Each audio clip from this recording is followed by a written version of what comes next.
আজকে যদি একটা বিধায়ক না থাকতো, বুল্ডোজার চালাতো বিজেপি তৃণমূল মিলে। এটুকু আপনি জানিয়ে রাখছেন, জেনে রাখুন। একটা বিধায়ক মিলে ওদের 293টাকে হিলিয়ে রাখছি আমরা।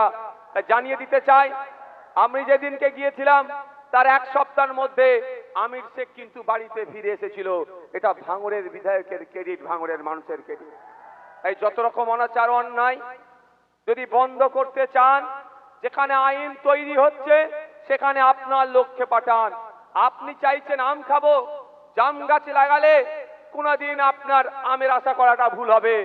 আপনি চাইছেন আপনার উপরে অন্যায় হলে আইনসভার মধ্যে দাঁড়িয়ে আপনার হয়ে দুটো কথা বলবে। আপনি কৃষক, আপনার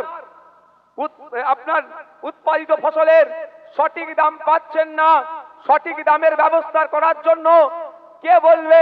আপনার জনপ্রতিনিধি। যেখানে আইন তৈরি হচ্ছে, কিন্তু দুর্ভাগ্য আমাদের, যাকে তৈরি করে ওখানে পাঠাচ্ছি সেই শাসকের বিরুদ্ধে কথা বলার সাহস দেখাতে পারছে না, কারণ তার পেছনে টিউনিং করার জায়গা আছে।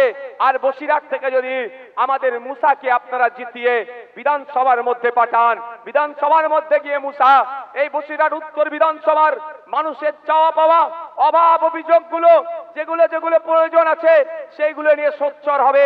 মুসাকে কেউ পেছন দিক থেকে টিউনিং করবে না, মানুষের কথা বলবে, বসিরহাটের মানুষের কথা বলবে।